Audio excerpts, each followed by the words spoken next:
نماز چھوڑنے والا کیا ہے؟ نماز چھوڑنے والا کیا ہے؟ مشرک ہے۔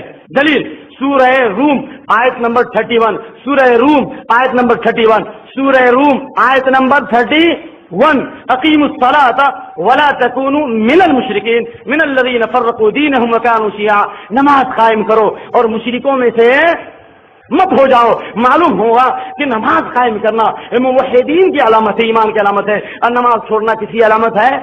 مشرکی۔ تو نماز چھوڑنے سے ایک آدمی مشرک ہو جاتا ہے۔ اسی لیے تو حدیث ہے سنن ابن ابی حاتم العہد الذی بیننا وبینہم الصلاۃ فمن ترکها فقد خرج من الملہ، ہمارے درمیان غیروں کے درمیان فرق کرنے والی چیز نماز ہے، جس نے نماز کو چھوڑا فقد خرج من الملہ، وہ ملت سے نکل گیا، وہ ملت سے نکل گیا۔ جس وقت عمر بن خطاب رضی اللہ تعالیٰ عنہ شہید ہوئے، فجر کی نماز میں سجدے کی حالت میں نیزہ مارا گیا، اس حالت میں بھی حضرت عمر بن خطاب نے ایک جملہ کہا تھا، یاد رکھیے، شہید ہوتے وقت کیا کہا تھا؟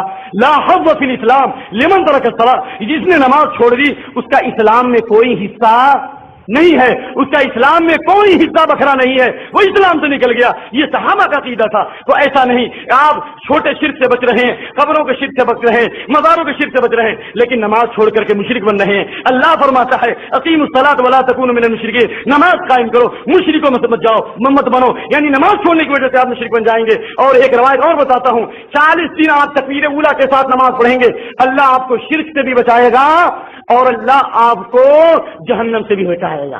کیا آپ اتنی دیٹ از گاڈ گفٹ، اللہ کسی کو دولت دیتا ہے، کسی کو پیسہ دیتا ہے، اور اللہ جس کو چاہتا ہے چنتا ہے، اللہ اس کو دین دیتا ہے، جس کو دین ملتا ہے وہ نماز کا محافظ ہوتا ہے۔ جو 40 دن تکبیر اولیٰ کے ساتھ نماز پڑھے گا، اللہ 2 چیزوں سے اس کی گردن آزاد کرے گا، ایک جہنم سے اور ایک نفاق اور شرک سے۔ تو آپ تکبیر اولیٰ کے ساتھ، آپ جماعت کے ساتھ نماز پڑھیے گا تو انشاءاللہ اللہ تعالیٰ آپ کو شرک سے بچائے گا، آپ کو نفاق سے بچائے گا۔ لیکن اتنے لوگ بیٹھے ہوئے ہیں، کتنے لوگوں نے آج فجر کی نماز پڑھی ہے، کتنے لوگوں نے آج رات عشاء کی نماز پڑھی ہے، آپ اندازہ لگاؤ۔ ہم شرک کے نام پر ہم چیخ و پکار کرتے ہیں، لیکن نماز چھوڑ کر خود مشرک بن رہے ہیں۔ ایسا مت کرنا۔ غیروں کی بے رخی پہ تو آنسو ہی کچھ بہے، اپنوں نے جو کیا وہ کوئی کس طرح کہے، اور دعویٰ محمدی کا ہے، سنت کی پیروی نہ رہی۔ میں یہی کہتا ہوں آپ خود نماز کے محافظ بنیے، آپ جماعت کی حفاظت کیجیے، جماعت سے نماز پڑھیے۔ اللہ تعالیٰ نے نبی کو میدان جنگ میں بھی اور میدان جنگ میں بھی اللہ نے نبی کو کہا جماعت سے نماز پڑھنے کے لیے۔ آپ خوشحالی اور فارغ البالی میں سو کر کے آپ نماز کو چھوڑ دیتے ہیں اور آپ کہتے ہیں کہ ہم توحید پر ہیں، ہم شرک سے دور ہیں۔ ہرگز نہیں، ہرگز نہیں۔ نماز چھوڑو گے، جماعت چھوڑو گے، کبھی آپ کی دعوت اثر نہیں کر سکتی، کبھی آپ کی زبان میں تاثیر نہیں ہو سکتی، کبھی آپ کے ذریعے ہدایت نہیں مل سکتی۔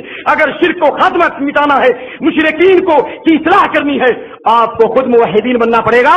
آپ کو جماعت سے نماز پڑھنی پڑے گی، جماعت کی حفاظت کرنی پڑے گی۔ اللہ سے دعا ہے کہ اللہ تعالیٰ ہمارے اعمال کو درست فرمائے اور اللہ ہماری نیتوں کو خالص فرمائے۔ جنہوں نے اس پروگرام منعقد کیا ہے اللہ دنیا اور آخرت میں ان کے چہروں کو روشن کر دے۔ بڑی خوشی ہوئی کہ آپ لوگوں کا یہ اجتماع دیکھ کر، آپ کا یہ برانچ دیکھ کر بڑی خوشی ہو رہی ہے۔ اللہ